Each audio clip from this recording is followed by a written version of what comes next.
దేవుని నామమునకు వందనాలు కలుగును గాక. చిన్న ప్రార్థన చేసుకుందాం.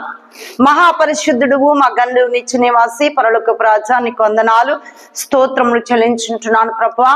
తండ్రి, ఈడో చూస్తున్న ప్రతి బిడ్డలను హృదయాల్లో అయా ఈ వాక్యము తండ్రి వాళ్ళు అయా హృదయములు ముద్రించబడును గాక.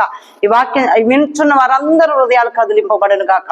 అయా బిడ్డలందరిని దీవించు ఆశీర్వదిస్తున్నాం తండ్రి, ఆమేన్. ఒకసారి చూడండి దేవుడి సన్నిధిలో మరి ఈడో చూస్తున్న వారందరూ కూడా ఈ మాటలు విన్నాం. మత్తయి సువార్త 23:25 వచనం చూసుకుందాం. అయ్యో మీరు గిన్నెయు పళ్ళెమును వెలుపట శుద్ధి చేయరు గాని అవి లోపల లోపుతోను అధితేంద్రియత్వముతోను నిండి ఉన్నవి. చూడండి, ఒక్కసారి ఆలోచించండి. క్రైస్తవుతో దేవుడు మాట్లాడుతున్నారు. మన క్రైస్తత్వం ఎలా ఉందంటే చాలా పై వరకు చూస్తే ప్రేమగా ఉంటాం, కానీ లోనంతా పాపముతో నింపబడినదట. వేషధారులుగా ఉంటున్నమాట. మనం చేసే ప్రార్థన కూడా వేషధార అది కాదండి. దేవుడు అంటే సున్నం కొట్టిన రాయి వలె మీరు ఉండొద్దట. హల్లెలూయా. ఈరోజు చాలా మంది క్రైస్తవులు అలానే ఉన్నారండి. ఎందుకంటే మరి ఒక్కసారి ఆలోచించి, నేను చెప్పటం కాదు కానీ దేవుడు మాటలు మీరు ఈడో చూసుకుని వాక్యం మీరు చూసుకోవచ్చు. ఎందుకంటే వేషధారులారా అని దేవుడు మాట్లాడుచున్నారు. ఎంతకాలము నా ఆత్మను అనేక విధులుగా అవమానం పరుస్తారని దేవుడు మాట్లాడుచున్నారు. నిజంగా చాలా మంది అవమానం పరచడం లేదండి దేవుడు ఆత్మను. ఎందుకంటే వేషధారులుగా ఉంటున్నాం. మన జీవితము మారలేకపోతుంది. మన బ్రతుకులో కారణం ఏంటంటే మన వేషధార ప్రార్థన. మనలో అనేక అసూయ, అహంకారం, కుళ్ళు, కుచ్చటం అనేక పెట్టుకొని దేవుడా అంటే కార్యం చేస్తారా అండి? చెయ్యడండి. ఒక్కసారి ఆలోచించండి. ఎందుకంటే మన హృదయం ఎలా ఉండాలంటే తేటగా ఉండాలి. దేవుడు చూచినప్పుడు మన హృదయం తేటగా ఉన్నప్పుడు అప్పుడు మన జీవితంలో కార్యమును చేస్తాడు. ఎలుపుల అలంకరణ ఒకసారి చూడండి. ఎలుపుల అలంకరణ అంటే లోకస్వరమైన అలంకరణ. దేవుడు అలంకరణ లేదు నీలో. ఏంటంటే దెయ్యపు ఆత్మలు ఉన్నాయి. దేవుడు ఆత్మ లేదండి. ఈ రోజులలో దయ్యప వేషధారులాగా జీవిస్తూ వేషధారులాగా ఉండుతూ ఎందుకు ప్రభు మాకు కార్యం చేయట్లేదు, ఎందుకు మా జీవితంలో ఈ అద్భుతాలు జరగట్లేదు అని నువ్వు వ్యసన పడుతున్నావు. కానీ నీ ఆలోచన, నీ ఎలుపుల అలంకరణ అనేక రీతిలుగా నీలో ఒక పాపము నిండబడదట. ఒక క్రైస్తవురాలకే ఈరోజు దేవుడు మనతో మాట్లాడుచున్నారు. అనేక బిడ్డల దృష్టి కాదండి, యేసు నీతో నాతో మాట్లాడుచున్నాడు. నువ్వు ఎలా ఉండాలంటే నీ హృదయం తేటగా ఉండాలా, నీ మనస్సు దేవుడికి అంగీకారంగా ఉండాలా, నీ ఆలోచనలు, నీ తలంపులు ఆయనలాగా ఉండాలా. ఇప్పుడు లేవండి అటువంటిది. క్రైస్తవులకు ఎలా ఉన్నాయంటే వేషధారణ ఎక్కువగా అయిపోతున్నది. ఇప్పుడున్న జనరేషన్ ఎలా ఉందంటే చాలా వాళ్ళు చూసి వీళ్ళు చూసి వాళ్ళు ఏంటంటే పాపంలో పడిపోతున్నాం. కానీ మనకున్న అలంకరణే పరిశుద్ధాత్మ అలంకరణ పోయి దెయ్యపు అలంకరణ వస్తున్నది. కారణం ఏంటి తెలుసా? వాళ్ళు చూసి వీళ్ళు చూసి. ఇది కాదు మన జీవితం. దేవుడు చెప్తున్నాడు, మీరు ఎలా అంటే నన్ను పోల్చి నడమంటున్నాడు దేవుడు. హల్లెలూయా. ఎవరు పోల్చి నడవాలా? క్రీస్తును పోల్చి నడవాలా. వచనం చదువుకుందాం. గుడ్డి పరిసేయుడా గిన్నెయు పల్లెమును ఎలుపుల శుద్ధి అయినట్టుగా ముందు వాటిని చూడండి. ఒక్కసారి ఎక్కడ శుద్ధి చేయాలా? ముందు లోపలే శుద్ధి చేసుకోవాలా. పైన వద్దండి. చాలా ఈ పైన వేషధార వద్దండి. ఎవరు చూస్తారు పైన వేషధార? మానవులు చూస్తారు. వేషం ఈ లోకమైన చూస్తా ఉంటారు. కానీ లోపలను శుద్ధి చేసుకో, లోపల అలంకరించుకో, క్రీస్తుని అలంకరించుకో. లోపల పై వేషం ఎందుకండి? అంతలోనే కనపడి అంతలోనే మాయమై ఆవిరి లాంటిదిరా జీవితం, లోకాన కావేది శాశ్వతం. ఎందుకండి లోకంలో కొద్ది కాలకే ఇదంతా. ఇది ఆవిరి లాంటిది. ఎప్పుడు ఏమైపోతావు ఇంకోటి తెలియదు. కానీ నువ్వు క్రీస్తుని లోన అలంకరించుకో, నువ్వు శుద్ధి చేసుకో, నీ హృదయం శుద్ధి చేసుకో అంటున్నాడు దేవుడు. పై అలంకరణ వద్దండి. పై అలంకరణ అపవాది నిన్ను మోసం చేస్తున్నది. అపవాది నిన్ను అనేక రీతిలుగా పడేపిస్తున్నది. నేను అది చేసుకోవాలా, ఇలా ఉండాలి, నేను అలా ఉండాలి. ఈ పై వేషం ఎంత చేసుకున్నా, ఎన్ని సబ్బులు రాకినా ఇది మట్టి శరీరం మట్టిలో ఉండేది. కానీ పై అలంకరణ వద్దు, కానీ నువ్వు క్రీస్తు అలంకరణ కలిగి నీ హృదయం శుద్ధి చేసుకోమంటున్నాడు దేవుడు. ఏంటి, గోడలకి సున్నం లాంటిదంటే జీవితం నీది వద్దండి. ఎందుకంటే నువ్వు అనుకోవచ్చు నన్ను ఎవ్వరూ చూడలేదనుకుంటూ, క్రీస్తు నిన్ను చూస్తున్నాడు. హల్లెలూయా. క్రీస్తు నిన్ను చూసి దుఃఖపడుతున్నాడు క్రీస్తు. ఒక్కసారి చూడండి, ఈ లోపము పాపమని జీవితాన్ని వదిలిపెట్టు. గిన్నెయు నీ జీవితంలో ఇంకా ఈ పై అలంకరణ వద్దు మీకు. దేవుని కలిగి నువ్వు జీవించు, దేవుని కలిగి బ్రతుకు. అంతే, నువ్వు బ్రతుకు కొన్ని దినములైనా క్రీస్తుకి ఇష్టలుగా నువ్వు జీవించము, క్రీస్తులకి ఇష్టలుగా ఆయన పాదాల చెంత నువ్వు బ్రతుకు.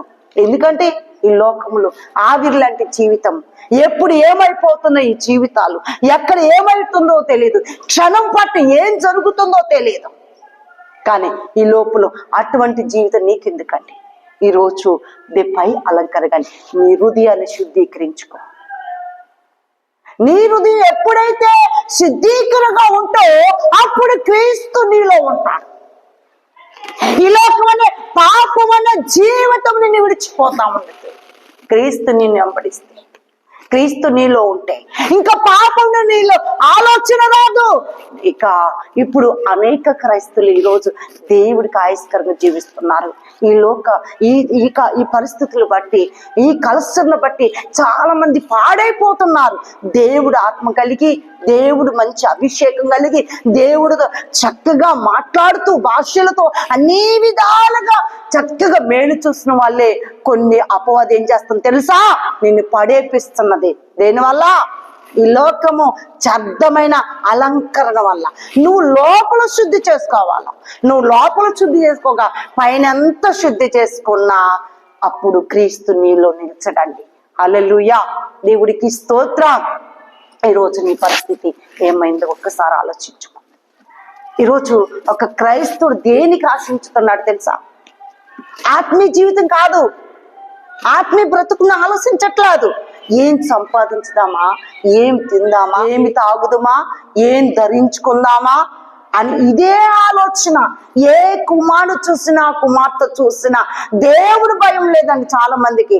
ఏదైనా మాట్లాడినప్పుడు మా సేవ అనుభవంలో నేను చెప్తున్నాను, ఎంతో మంది మేము ఖచ్చితంగా మాట్లాడినప్పుడు మమ్మల్ని ఎవరు ఇష్టపడరండి. ఇష్టపడకపోయిన బాధ లేదు, కానీ క్రీస్తు నిజమైన దేవుని అక్కడ మేము అనేక రీతిలుగా చూపడుతున్నాం. ఎందుకంటే ఈ లోకం అంగు ఆర్భాటాలు లేకపోయినా క్రీస్తుని ధరించుకోవాలి మనం. హల్లెలూయా. దేవుడికి స్తోత్రం. క్రీస్తుని ధరించుకుంటే నీకు సత్యమే పలుకుతావు. హల్లెలూయా. క్రీస్తు నీలో ఉంటే సత్యమే మాట్లాడతావు, అసత్యం నీ అద్దుకు రాదు. ఈరోజు చాలా మంది అసత్యంలో ఉంటున్నారు. ఏంటంటే డబ్బు కావాలండి. ఇప్పుడు మనకి డబ్బు అవసరం. క్రీస్తు మనలో ఉంటే డబ్బు కొదువే లేకపోయింది. ఏం కావాలండి? ఏం తిందుమా? ఈ లోకంలో ధనవంతుడే ఏమయ్యాడు? కానీ లాజరు ఏమయ్యాడు? లాజరు అబ్రహాము కుడి రొమ్మున అనుకున్నాడు, కానీ ధనవంతుడు ఎక్కడో నరకంలో ఉన్నాడు. హల్లెలూయా. ఈరోజు క్రైస్తవ జీవితం అలానే ఉందండి. ఈరోజు క్రైస్తవ బ్రతుకు అలానే ఉంది. ఎవరు చూద్దన్నా, ఎవరిని కదిలిద్దామన్నా ఏ మాటలు ఏమి లేవండి. ఇప్పుడు మేము డబ్బుని సంపాదించుకోవాల. డబ్బు యాహం ఉంటే దెయ్యం మనలో పనిచేస్తుందండి. దెయ్యము దేనివల్ల?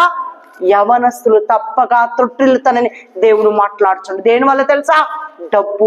ఈ లోక వ్యసనము, ఈ లోకము అనేక జల్సా, ఈ లోకము అనేక ఇక ప్రకృతిని చూసి భయంకరమైన వాళ్ళు ఏది నడుస్తూ మనం కూడా క్రైస్తవులు నడవద్దు. దయచేసి. ఎందుకంటే దినాలు చెడ్డవి. ఈ సమయమును దేవుడితో గడపాలి, కానీ వ్యర్థమైన జీవితం గడపద్దు. మన బిడ్డలకి నేర్పాలా, మనం నేర్చుకోవాలి, మన భర్తలకు మన భార్యలకి నేర్పించాలి. ఈరోజు ఎలాంటి జీవితం చదువుదాం ఒకసారి. అయ్యో ఏసుదారు శాస్త్రులారా, పరిచర్యలారా,